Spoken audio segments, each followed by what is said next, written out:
Hey everyone, today I'm going to walk you through the Hexaco personality test. So let's go ahead and get started. The Hexaco personality test is free and you can just go to hexaco.org in order to take the test. The test analyzes 6 major dimensions of personality, and that includes honesty, humility, emotionality, extraversion, agreeableness, conscientiousness, and openness to experience. I'm going to share with you my personal results so that I can properly walk you through all of the different variables. So my results are in blue. The teal color is the 50th percentile, the median average, and in the green is the 90th percentile. For honesty and humility, I scored a 4.06. For emotionality, I scored a 2.81, and I will have to explain that because in this test, some of the questions are geared towards more of not being emotionally led or how you are emotionally led. So just because it says that I am below the 50th percentile, it doesn't mean I'm not an emotional person. It's actually the opposite for me. So I'll explain that later on, but this is an important variable to examine. So for extraversion, I am a 3.69, which is slightly above average for the median average. For agreeableness, I am a 3.31. For conscientiousness, I am a 4.5. And my highest rating is for openness to experience, which is a 4.81, which is way above the average for the 90th percentile.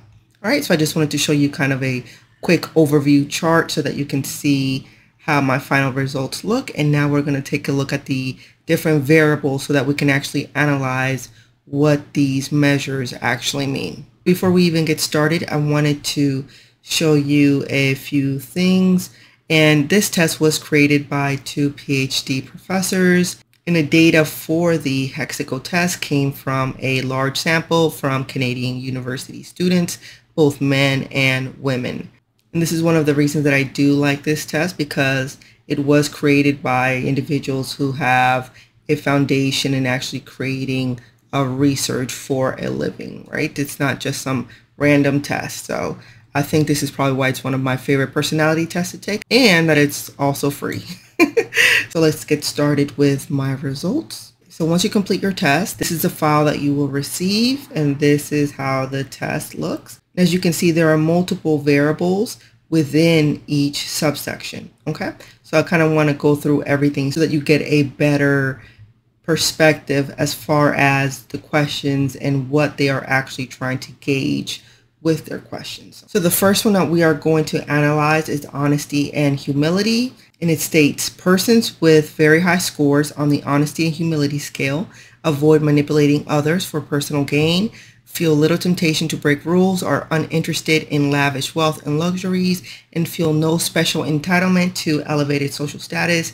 Conversely, persons with very low scores on this scale will flatter others to get what they want, are inclined to break rules for personal profit, are motivated by material gain, and feel a strong sorry, I should have worn my glasses, and feel a strong sense of self-importance.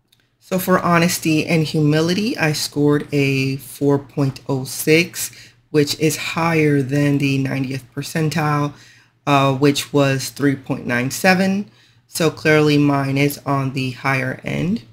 And that is something I completely agree with. Number one, because I am a Christian. So for me, that is an important aspect of who I am as far as my integrity and how I carry myself in life. I try to be as honest as possible. Now let's analyze the different subsections for the honesty and humility category. So for sincerity, I scored a 4.25, which is on par with the 90th percentile score right here. This is the highest, which is also 4.25. For fairness, I scored 4.25. which is slightly under the 4.63, which was the highest as far as the 90th percentile. For greed avoidance, I scored a 3.25, and the 90th percentile was 4.0. For modesty, I scored a 4.50, and that is also the highest for the 90th percentile. Next up, we have emotionality.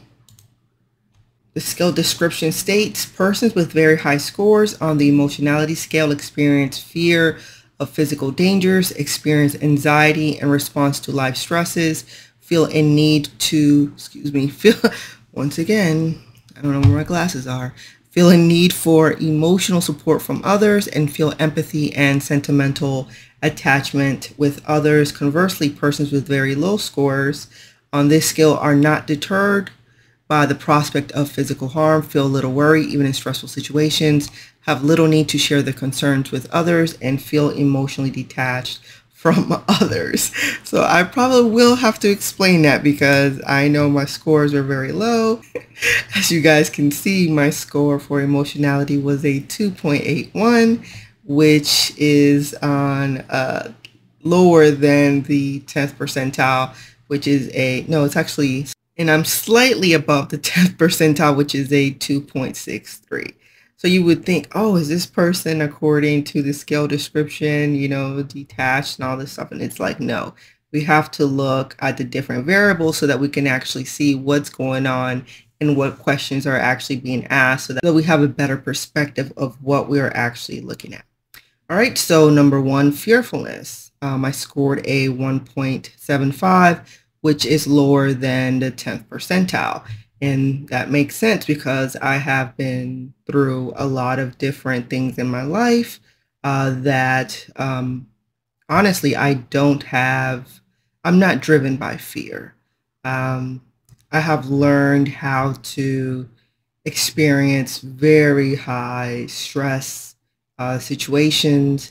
For example, with war, once you tell people, okay, you've maybe been through a war, they kind of understand that stress level as far as what you've seen or what you've experienced or how maybe that has affected your life in some way.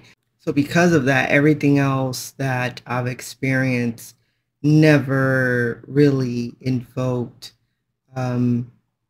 fear, to be honest. It's as simple as that because you understand how bad things can get. You have a greater level of empathy for life. You have a greater appreciation for daily life. So things are not going to stress me out as much. I'm not going to walk through life with fear. I'm just not. So that's the reason, one of the primary reasons that my fearfulness level is so low.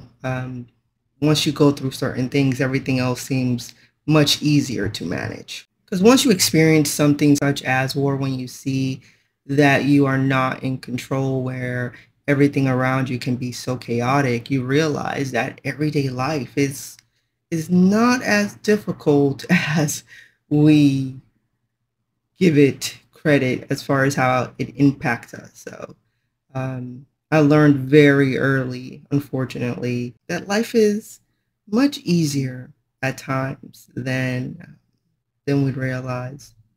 And it is actually this low level of fearfulness that actually allows me to have so much peace, to have so much joy, um, to be happy with myself and have contentment. All right, next up we have anxiety, and mine is at a 3.25, and that is slightly, obviously I'm not as low as the 10th percentile, so I'm slightly under the 50th percentile. It takes a lot for me to be anxious as far as everyday situations, but of course, just like any other human being, there's going to be certain things that may make me anxious, but those things are more rare. They're very specific.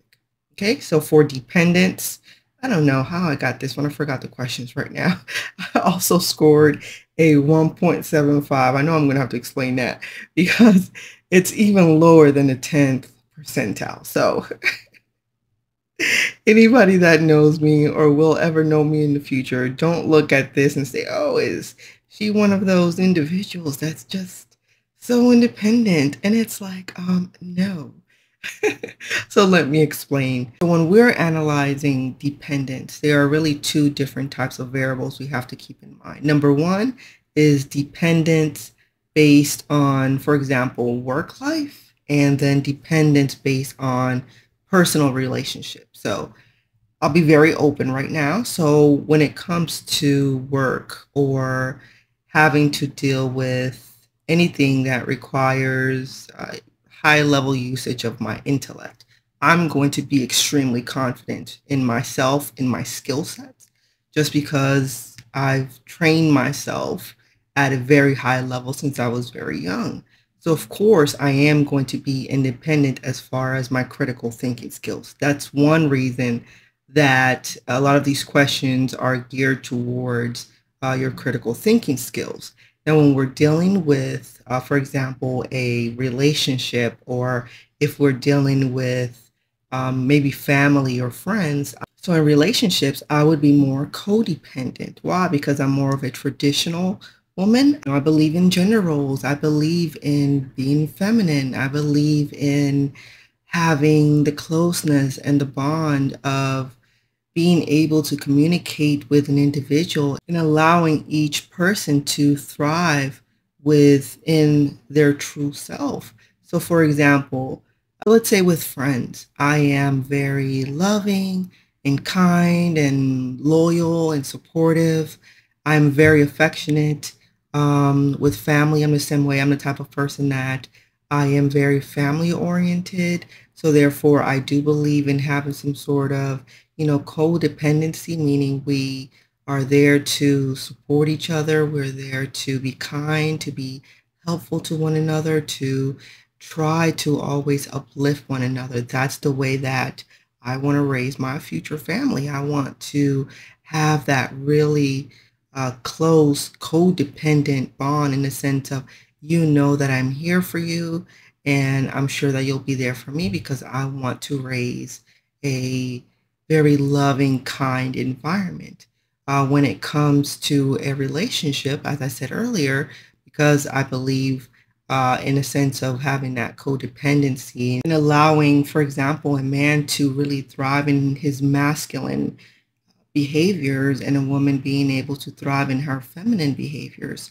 That's something that I enjoy. And I believe with codependency in that type of relationship, it's a beautiful dance of allowing individuals to be themselves and have that balance and that connection. And another reason that I would be that when we are analyzing dependence, you want to understand, personal versus professional, because as a research scientist, it's mostly math. It's mostly, technical, logical, rational reasoning. I have to remain unbiased. I have to be, in a sense, how can I put this?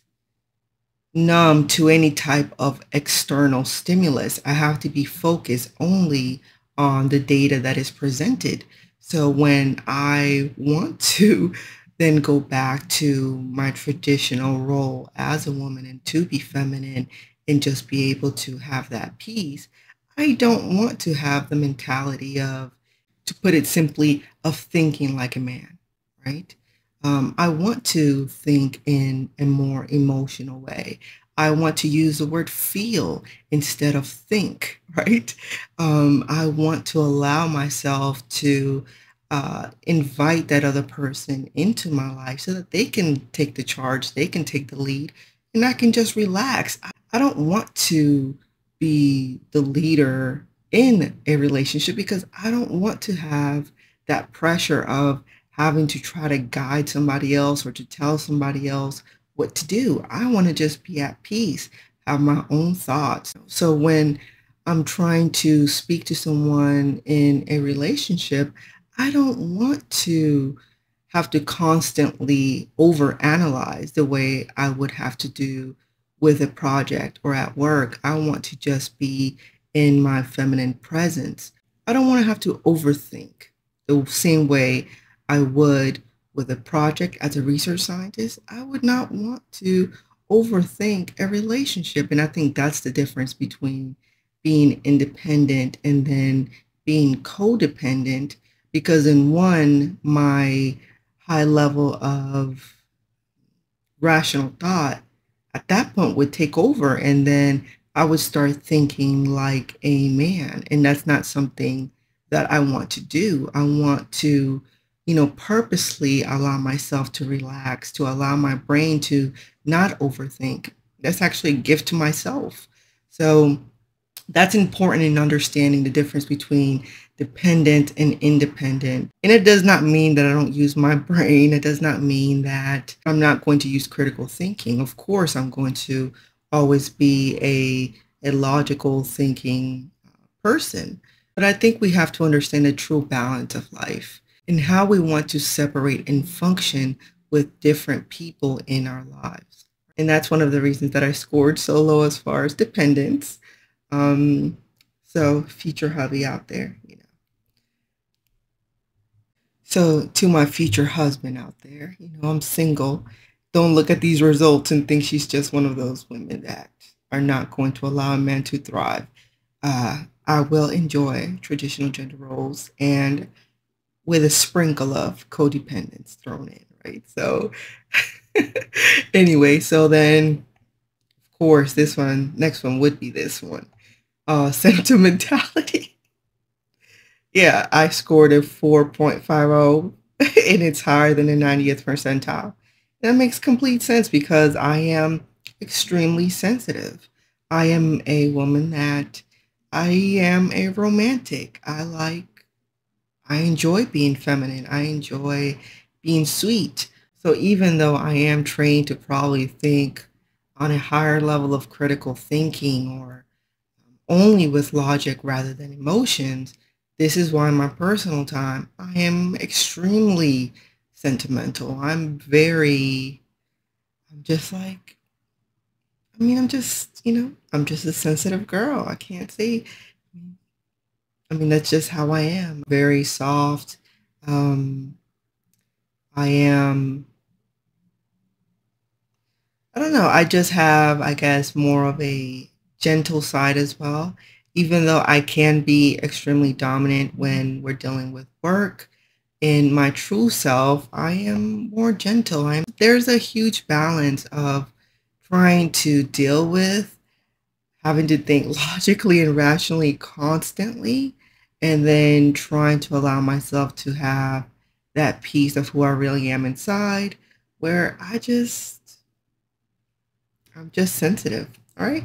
So anyway, next up, we are going to analyze extroversion. And I scored a 3.69, which is slightly above the median average. So let's go take a look at the description.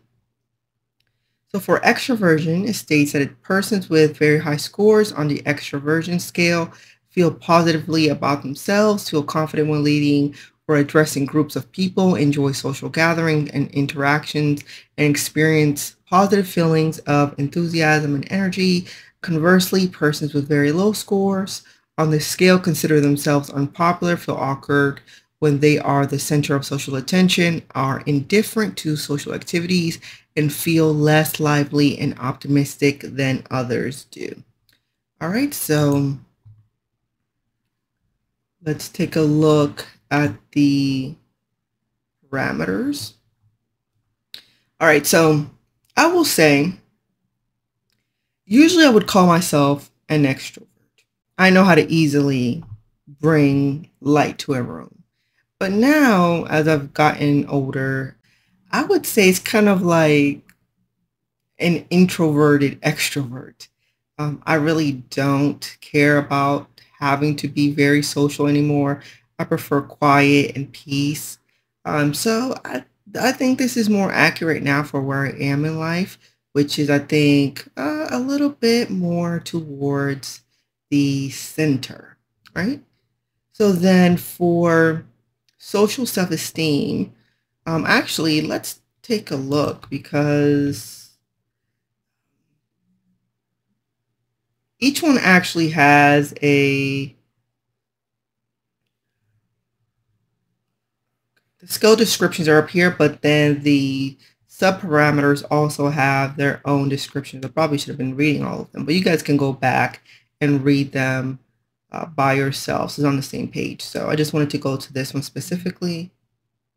Okay, so for the social self-esteem scale, it assesses a tendency to have positive self-regard, particularly in social contexts. High scores are generally satisfied with themselves and consider themselves to have likable qualities, whereas low scores tend to have a sense of personal worthlessness and to see themselves as unpopular. All right. So yeah, I agree. I do have I don't even want to look at the score. So yes, I have a 4.75, which is much higher than the 90th percentile. Okay, I am extremely confident in myself. I always have been. I'm very secure. So yeah, it would make sense that it's higher than the 90th percentile. All right, so for social boldness, scale assesses one's comfort or confidence within a variety of social situations. Low scores feel shy or awkward in positions of leadership or when speaking in public, whereas high scores are willing to approach strangers and are willing to speak up within group settings. For that one, I scored a 4.25, which is in the 90th percentile. Again, right, I don't have any issues with public speaking. I'm perfectly able to speak to anybody. I'm not shy in that sense. Okay, so for sociability, I scored a 2.0. So we're going to have to look at that to see what happened with that one, which is lower than the 10th percentile. I'm pretty sure I understand why. So the sociability scale assesses a tendency to enjoy conversation, social interaction, and parties. Low scores generally prefer solitary activities and do not seek out conversation, whereas high scores enjoy talking, visiting, and celebrating with others. So, I mean, that one makes sense, like I said earlier. Although I can turn it on, or I can, because I have the ability to, work a room or have no issue with public speaking or anything like that. I agree with this. I don't necessarily seek it out. It typically just happens naturally because sometimes people want someone to entertain others or to place me in a leadership role. So I really don't seek out having to be the center of attention. It just happens natural because of my presence or individuals sometimes want someone to take charge, and I'm usually placed in that role. I prefer being in the background now rather than the center of attention. And then for liveliness, it's at 3.75, and the 90th is about 4.5. So I'm slightly above the 50th percentile. Let's take a look. This scale assesses one's typical enthusiasm and energy. Low scores tend to not feel especially cheerful or dynamic, whereas high scores usually experience a sense of optimism and high spirits. And I agree with that. That is typically me. I'm usually, a happy, peppy kind of person. I like to make sure, people are happy and just enjoying life overall. All right, so for agreeableness, this one is going to be an interesting one. So for my results, it is a 3.31, which is slightly above the 50th percentile. And then even in the 90th percentile, it was about 3.72. So it looks like a lot of people are within the same range. So, okay. So the first parameter is forgivingness. And I scored a 3.5, which is closer to a little bit under the 90th percentile. Let's take a look. So it's basically just one willingness to feel trust and liking towards those who may have caused one harm. Low scores tend to hold a grudge against those who have offended them, whereas high scores are usually ready to trust others again and to reestablish friendly relations after having been treated badly. Right. So for the most part, yes, I tend to be pretty forgiving. You have to do a lot of terrible things. And I don't tolerate a lot of terrible things. Let me rephrase that. But I am forgiving. I know that people make mistakes. I know that individuals are not perfect. I'm not perfect. So I think we have to give people grace. And I think that's an important factor. Of course, I have my boundaries where if you do too much, of course, there's going to be a point of no return where I'm like, okay, well, that's too much. I can forgive you. That does not mean that you have to be in my life. So I think, yeah, I think this is pretty accurate because overall, especially as a Christian, I do try to be forgiving to others. Um, because if I did something wrong to somebody, I would, want to be forgiven as well, right? So then for gentleness, I scored a 3.5, which is slightly above the median average. And I am pretty gentle. Like I said, I can be a lion, but I'm also extremely gentle. So, for example, I'm not a pushover in any kind of way. That's not a word that anybody would ever use because, like, for example, with work or anything to do with that type of activity, course, I am extremely dominant in that area. And then in my personal life, I am more of who I really am, which is more gentle. So I think I have a great balance between those two factors because I know how to draw the line, how to turn one on and then turn the other one off. All right, so flexibility, I scored a 3.0, which is higher than the 50th percentile. Let's take a look to see what that means.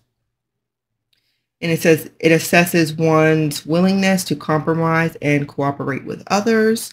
Low scores are seen as stubborn and are willing to argue, whereas high scores avoid argument and accommodate other suggestions, even when these may be unreasonable. Right. So that is so I do agree with that. I am pretty flexible because I feel that oftentimes there are multiple solutions to a problem. And I do think that we should listen to the perspective and the needs of others in order to come to the best conclusion and the best results for any type of issue. So I think being flexible is probably one of the most important elements in getting along with others to try to have a resolution that's going to allow for the best outcome. So I have found in my personal life, work life, that is always one of the most important factors if you want the final outcome to be successful. Okay. And then for patience, I scored a 3.25, which is on par with the median average. And I do think I am a pretty patient person. Of course, there are going to be some outlier situations for me where there are some things that I do like a certain way. Patience, I do think there are two variables. Once again, you have to analyze patience in your work life versus patience in your personal life. So, for example, if I am being patient in my work life, um, it depends on the type of individual that I'm dealing with, the type of project that we're dealing with, versus in my personal life, I'm going to have more grace with the individuals in my personal life because it's not, for example, on a time schedule. So there's going to be different variables of my character and how we deal with that versus, so for example, in relationships, I'm going to be maybe more loving, more nurturing. I'm going to be more understanding, give more grace, because it's a human being that you have a personal relationship with. In the workplace, it's going to be a different type of patience, meaning I may understand that deadlines may have to be extended. I may have to understand that individual may not be trained in the same field that I'm trained in, so I may have to give more suggestions.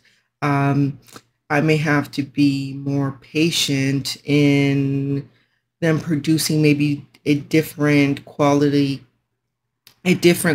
of work versus what I can produce because maybe they've been trained in a completely different way. So um, it doesn't have anything to it doesn't have anything to do with love, but that patience has to do more with being understanding of how others function and how other people are able to use their own skill sets to create their own level of greatness, right?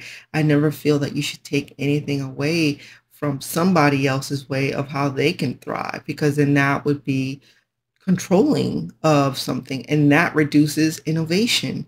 And for me, innovation is the most important, well, one of the most important aspects of success, of winning, is that you'll have to allow other people to bring to the table their creativity, their unique perspectives, because that unique viewpoint, vantage point is going to allow for a greater level of results as far as outside of my own scope of thinking, right? So I love uh, allowing other people to really thrive. And so, yeah, patience is extremely important for me.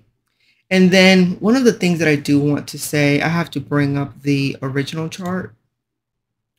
Actually, I'll show you guys that after I do conscientiousness, because I have to mention one important aspect. So conscientiousness, let's bring that back up. The skill description is that persons with very high scores on the conscientiousness scale organize their time and their physical surroundings, work in a disciplined way towards their goals, strive for accuracy and perfection in their task, and deliberate carefully when making decisions. Conversely, persons with very low scores on the scale tend to be unconcerned with orderly surroundings or schedules, avoid difficult tasks or challenging goals, are satisfied with work that contains some errors, and make decisions on impulse or with little reflection. Okay, so let's go back to the chart. Okay, so I scored a 4.5, which is higher than the 90th percentile, which makes sense because I am a perfectionist. That is who I am.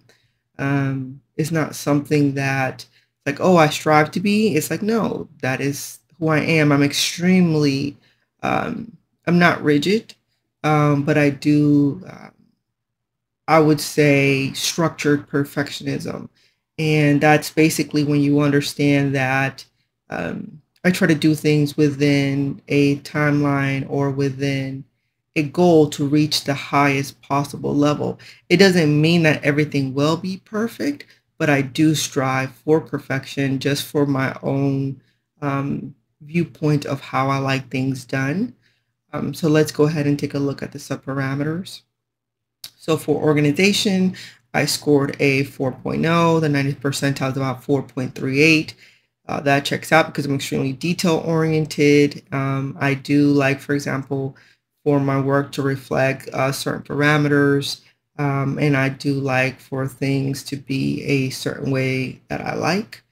So for diligence, I scored a 5.0, and the highest, so that's way above the top scale. Let's go ahead and let's go back to the description so I can have it correctly when I explain it. It says the skill assesses a tendency to work hard. Low scores have little self-discipline and are not strongly motivated to achieve, whereas high scores have a strong work ethic and are willing to exert themselves. So yes, that is who I am. Yes, I agree with that. Perfectionism, I'm surprised. Probably that should have been a 5. It's throwing off my chart now. So I scored a 4.75, which is higher than the 90th percentile. And then prudence, let's go ahead and make sure I have the proper description. It says a tendency to deliberate carefully and to inhibit impulses. Low scores act on impulse and tend not to consider consequences, whereas high scores consider their options carefully and tend to be cautious and self-controlled. So yes, I do agree with that, that I do compare and contrast. That's just part of my training as well, that I think also affects my behavior as far as analyzing the pros and cons of things that I do and how I do them to make sure that the outcome is as close as possible as to what I desire.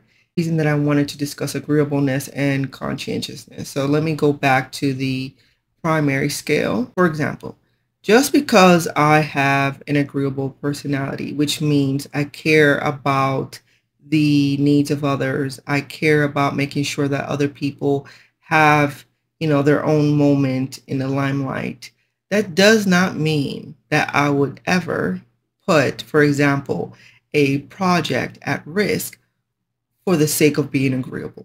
Okay.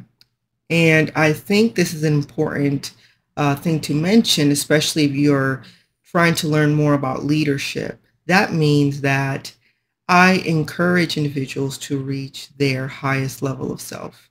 I encourage people to use critical thinking. I want everyone to be their best. So I try to be in my leadership style to not only motivate people, but to encourage them to be their best. And I realize that through using my level of conscientiousness and by using myself as an example and always showing individuals how to do things, not just tell people how to do things, that when I show people by example, that combined with a level of agreeableness, it's going to create better results. So I would never sacrifice, for example, a project, to be agreeable because that would contradict my level of conscientiousness. I would always try to make sure that everything still goes according to plan, to win, to be the best, to try to reach the highest point possible. And I try to do that through positive reinforcement. So I'm never going to be a pushover. And I'm still consider myself kind. I still consider myself nice. I don't know why so many people hate that word. That just because you are kind and nice and agreeable, that does not mean that you're going to be a pushover. So I never want to let women think that they have to remove those traits from themselves in order to be successful. It's like, no, you can do both things together and still accomplish the goal that you desire. You just have to have a foundational expectation set in the very beginning.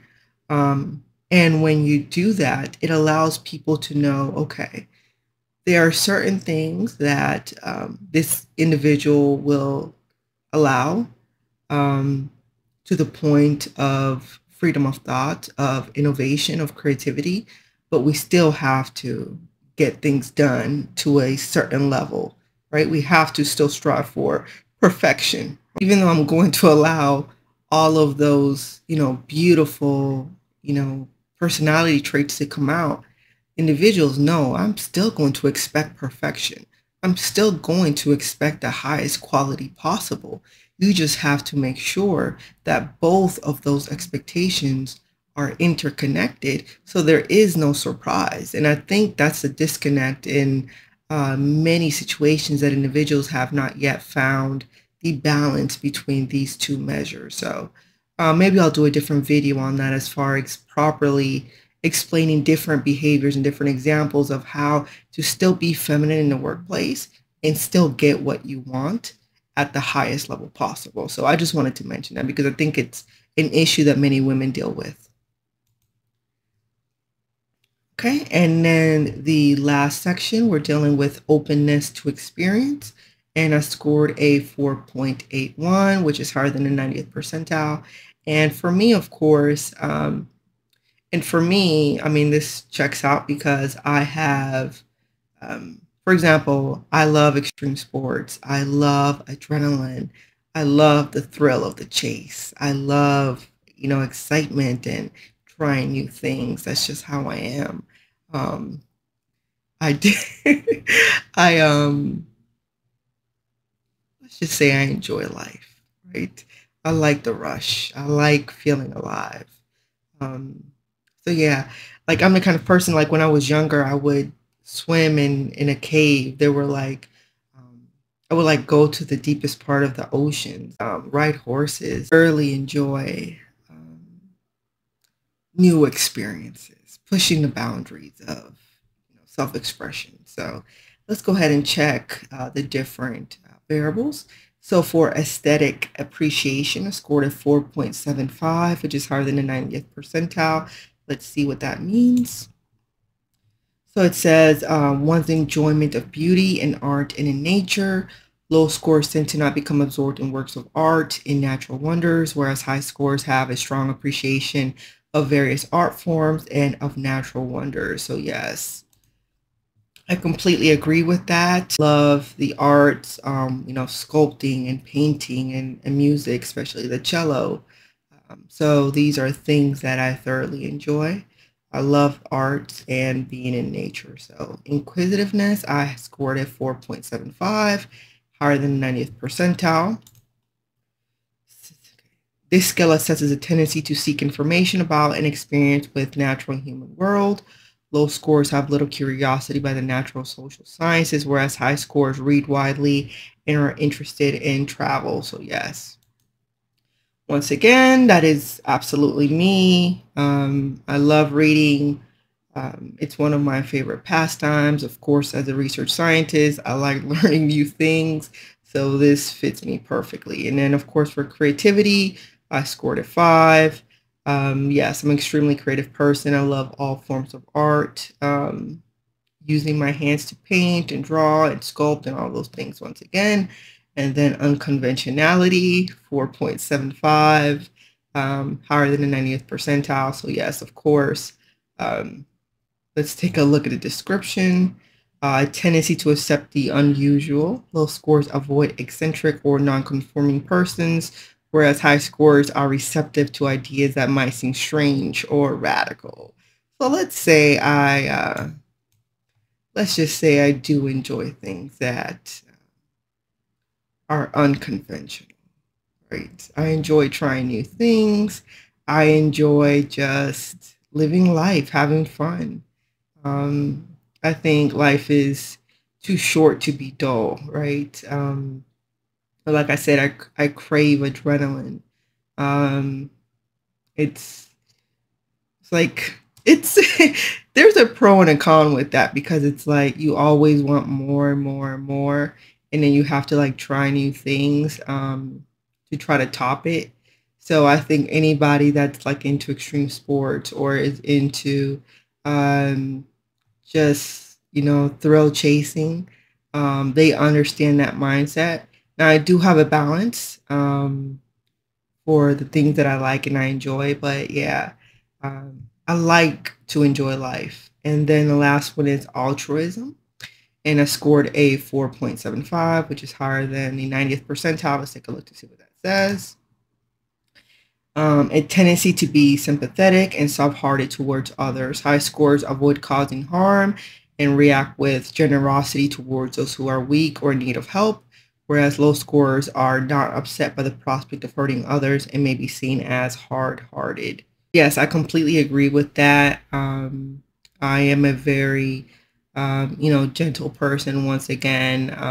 Like I like to feed the homeless. I like to take care of people. I have a very, nurturing spirit. Most people would, they would come up to me as like they want me to listen to all their problems, or they treat me, they want me to act like their mom. Um, so it's like I guess I have kind of like mom energy. I'm not a mom yet, but I do kind of have that where people like they just want me to hold them and they just want to tell me their whole life while, I tell them everything's going to be okay and I hug them and show them love. So I think that's one of the gifts that God gave me. It's just love. I exude love, to be honest. That's what many people always tell me, like they feel comfortable and safe with me. So that's something that I've always had, and as a protector. So I do have a very strong, I think that's where the dominance kind of kicks in as far as the protector side of helping others because they know that in my hands they're safe. So even if I'm not generally like showing them love directly, like hugging them, the feeling of safety that they feel with me is also an expression of love because love is also an action, things that you do for them and care for them. So, yeah, I definitely agree that this is another accurate representation of who I am, and it's probably one of the things that I'm most proud of that people feel okay with me. That makes me happy. So. All right, so yeah, so that's pretty much all of the different scores that I had for the Hexaco test and my chart once again so that you can see my results and how I gauge against the 50th percentile versus the 90th percentile. And you can also look on the scale description on the main website. So that's going to tell you the first, so these are the first scale descriptions, and then these are the facet level scales where they tell you what everything means. All right, guys, so I hope this is helpful. I know this is a long video, but I did want to discuss every variable so that you have somebody to compare it against, and so that you can also consider the pros and cons of how to analyze, for example, your work behavior versus your personal behavior. And then you can compare and contrast those variables to really start gauging. So you can really start gauging how you behave with your friends versus individuals that you work with and different parts of your character. All right, so I hope this was helpful. Let me know what your results are. Were you surprised about any of your results?